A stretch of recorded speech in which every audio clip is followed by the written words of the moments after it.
Hello दोस्तों। बिहार दरोगा की तैयारी करने वाले सभी भाइयों को मेरा नमस्कार।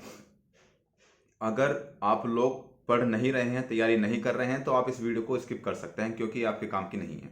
लेकिन जो लोग तैयारी कर रहे हैं, जो लोग पढ़ रहे हैं और सिलेक्शन लेना चाहते हैं, उनके लिए बहुत काम की इन्फॉर्मेशन इस वीडियो में होने वाली है।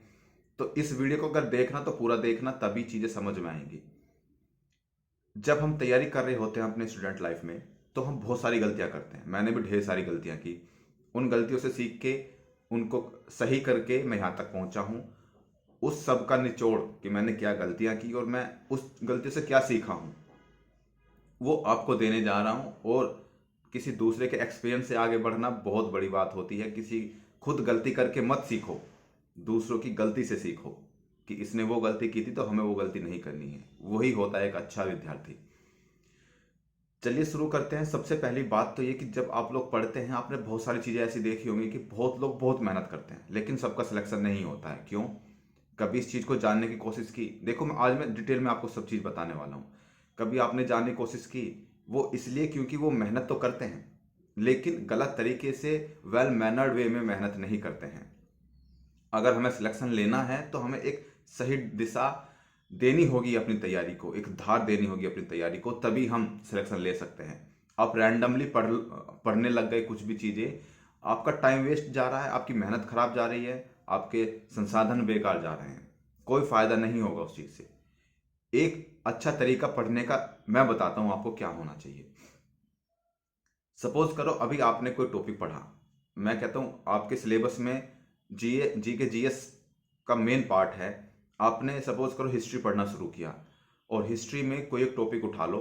जैसे कि आपने मुगल काल पढ़ना शुरू किया, तो उस मुगल, मैं एग्जाम्पल दे रहा हूँ केवल, आप समझ जाइएगा इस एग्जाम्पल से ही कि हमें कैसे पढ़ना है और हमें क्या गलतियाँ नहीं करनी है। सपोज करो आपने वो पढ़ना शुरू किया, आपने मुगल काल का इतिहास पढ़ा, फिर उसके बाद बाबर, हुमायूं, अकबर, ये तीन चीज पढ़ ली और आपको लगा कि ये तीन चीज आज के लिए काफी हैं। आपने उनको फुल डिटेल में पढ़ा, कहीं से ही पढ़ा, किसी भी मटेरियल से पढ़ा, मैं ये नहीं कह रहा कहाँ से पढ़ा। अब आपको क्या काम करना है? आपने वो पढ़ लिया, अब आपको करना है उसके मुझे ऑब्जेक्टिव क्वेश्चंस लगाने हैं। चाहे वो क्वेश्चंस मुझे कहीं से भी मिले, चाहे वो मुझे यूट्यूब से मिले, चाहे वो मुझे गूगल से मिले, चाहे मुझे किसी के प्रैक्टिस सेट से मिले, चाहे वो मुझे टेस्ट से मिले, कहीं से भी मिले, मुझे उस टॉपिक के जो ऑब्जेक्टिव टाइप क्वेश्चंस हैं वो ढूंढने हैं। क्वेश्चन को ढूंढ ढूंढ के लगाओ, क्वेश्चन से डरो मत, उसको ढूंढ ढूंढ के लगाओ। आपके दिमाग में हमेशा ये होना चाहिए कि इस टॉपिक से रिलेटेड जितने भी क्वेश्चंस हैं वो मुझे याद होने चाहिए। अब सपोज करो आपने बहुत सारे ऑब्जेक्टिव क्वेश्चंस लगा लिए, ढूंढ लिए, उसको लगा लिया, तो उसके बाद जो क्वेश्चन आपको नहीं आया, आपको लगा कि यार ये वाला क्वेश्चन मुझसे छूट गया है, ये वाला मैंने पढ़ा भी नहीं है, तो ये कहाँ से आ गया, तो उस क्वेश्चन को लिख लो वहीं पे जहाँ से आपके नोट्स हैं या बुक है, उस छोटा सा लिख लो, ताकि जब आप रिवाइज करो पिछली बार पिछला, तो वो क्वेश्चन भी साथ साथ में रिवाइज हो जाए। ऐसे क्वेश्चंस वहाँ छोटे छोटे टाइप में लिख लो आप। अब आप क्या काम करो? अब आप ये काम करो कि जितने भी क्वेश्चंस आपके हो सकते हैं ऑब्जेक्टिव टाइप इस टॉपिक से, वो सारे आपके दिमाग में आ गए, वो सारे आपने पढ़ लिए, वो सारे आपने रट लिए। अब जितने भी क्वेश्चंस आपने वहां लिखे हैं, उन क्वेश्चंस को एक बार फिर से पढ़ लो। अब क्या, आपने वो टॉपिक छोड़ दिया, अब आप ज्योग्राफी पे आ गए, आपने ज्योग्राफी पढ़ी, ज्योग्राफी में भी सेम ऐसे ही करो। पॉलिटी पढ़ी, पॉलिटी में भी सेम ऐसे ही करो। क्वेश्चंस को ढूंढ ढूंढ के निकालो और उनको उस पर लिख लो रिवीजन के लिए। अब गलती क्या होती है? मेन गलती यहां होती है, बहुत सारे बच्चे क्या काम करते हैं, जब अगली बार हिस्ट्री पढ़ेंगे तो क्या काम करेंगे, हमने कहाँ तक पढ़ी थी, अकबर तक पढ़ी थी, अकबर से आगे पढ़ना शुरू कर देते हैं। अब जब अकबर से आगे पढ़ना शुरू करेंगे तो पिछला वो भूल जाते हैं कि हमने क्या पढ़ा था पीछे। तो सबसे बड़ी मिस्टेक यही होती है कि रिवाइज नहीं करते हैं। देखिए, आपके सिलेक्शन लेने में जितना बड़ा पार्ट पढ़ाई का, मेहनत का, पढ़ने का होता है, उतना ही बड़ा पार्ट रिवीजन का भी होता है। अगर आप रिवीजन नहीं करेंगे ना, तो आपका जो पहले आपने पढ़ा, उसमें जो टाइम दिया, उसमें जो मेहनत की, वो सब वेस्ट चली जाएगी, आप भूल जाएंगे उसको। तो जब भी अगला पढ़ें तो पिछला 5 या 7 मिनट लगेंगे आपको, लेकिन उसको रिवाइज जरूर करें। रिवीजन की है सक्सेस की। अगर आप रिवीजन नहीं करेंगे तो आपका सिलेक्शन नहीं होगा। लिख के ले लो, मैं लिख के दे सकता हूं। और जो बातें मैं बता रहा हूँ अगर आपने वो फॉलो कर ली ना, तो मैं ये भी लिख के दे सकता हूँ कि आपका सिलेक्शन होगा। अगर सिलेक्शन लेना है तो ये सारी चीज़ें आपको अपनानी ही पड़ेगी, रिवीजन करना ही पड़ेगा। अगर आप 5 से 7 मिनट लगती हैं यार, उसको रिवाइज कर लो, फिर उससे आगे आगे का पढ़ लो।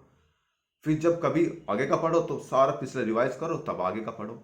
मैं कहता हूँ ऐसी आपकी हिस्ट्री या पॉलिटी या ज्योग्राफी ऐसी हो जाएगी, जीएस, कि आप भूल ना भी चाहो तो भी नहीं भूल सकते हो। और सबसे बड़ा मेन पार्ट ये है कि जो ऑब्जेक्टिव टाइप क्वेश्चन है हर टॉपिक के, उनमें ये दिमाग में रखो कि मुझे इस टॉपिक से कोई भी क्वेश्चन छूट ना जाए बस। और फिर देखो अपना कमाल। फिर आपके अंदर जो कॉन्फिडेंस आएगा ना, उस कॉन्फिडेंस वो कॉन्फिडेंस दिलाता है सिलेक्शन। सिलेक्शन लेने के लिए कॉन्फिडेंस बहुत जरूरी होता है। अगर आपके अंदर कॉन्फिडेंस नहीं है तो आप सिलेक्शन नहीं ले सकते। कॉन्फिडेंस कब आएगा? कॉन्फिडेंस आएगा आपकी प्रैक्टिस से। कॉन्फिडेंस आएगा आपके रिवीजन से। जब आप रिवीजन करोगे ना और प्रैक्टिस करोगे और आप देखोगे कि ये वाला क्वेश्चन भी हो गया, ये वाला भी हो गया, ये वाला भी हो गया, सारे क्वेश्चन हो रहे हैं, अंदर से खुद पे खुद कॉन्फिडेंस आएगा। और वो कॉन्फिडेंस दिलाता है आपको सिलेक्शन। कॉन्फिडेंस लाना अपने अंदर बहुत जरूरी होता है। एक बात मैं और बताता हूं, जब हम लोग पढ़ते हैं, देखो बहुत गलतियां मैंने भी की हैं, ठीक है। जब हम स्टूडेंट लाइफ में, तो बहुत लोग हमें ये बताते थे कि बहुत सारा मत पढ़ो, थोड़ा पढ़ो लेकिन बेस्ट पढ़ो, अच्छा पढ़ो, चाहे थोड़ा पढ़ो। तो उसका मतलब मैं तब समझ में नहीं आता था, तुम्हें भी शायद अब समझ में नहीं आता होगा, लेकिन उसका मतलब मैं बताता हूं क्या होता है। समझाने के दो तरीके होते हैं। देखो, लोग कहते थे कि ज्यादा मत पढ़ो, थोड़ा पढ़ो लेकिन अच्छा पढ़ो। वो चीज हमें समझ में नहीं आती थी। जो मैं आज तुम्हें बताने वाला हूं वो चीज तुम्हें समझ में आएगी। उनका मतलब केवल इतना था कि आपने जो चीज आज पढ़ी, जो चीज आज पढ़ी, कल नई चीज पढ़ो या मत पढ़ो, लेकिन कल उसका रिवीजन जरूर करो।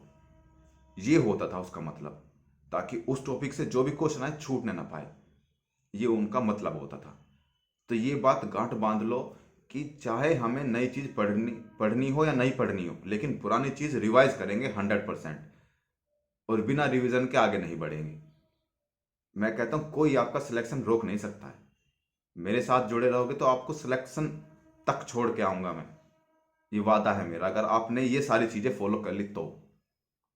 एक बात और बताता हूँ, हम दिन भर में बहुत सारी चीज़ें पढ़ते हैं लेकिन हमें ध्यान नहीं होता। अब आप ये कहेंगे कि सर हम दिन भर में बहुत सारी चीज़ें पढ़ते हैं लेकिन हमें ध्यान नहीं होता कि हमने 2 दिन पहले क्या चीज़ पढ़ी, तो हम उसको रिवाइज कैसे करेंगे? ठीक है, तो एक काम करो, एक कॉपी लो, कॉपी में हिस्ट्री के 4-5 पेज बना लो, ज्योग्राफी के 4-5 पेज बना लो, पॉलिटी के, ऐसे ही हर सब्जेक्ट के 4-5 पेज बना लो। उसमें आज तुमने क्या पढ़ा, सपोज आज मंडे है, आज आपने क्या पढ़ा, मंडे में हिस्ट्री में क्या पढ़ा, तो आपने वो चीज़ें लिख ली कि मंडे में हमने हिस्ट्री में ये पढ़ा।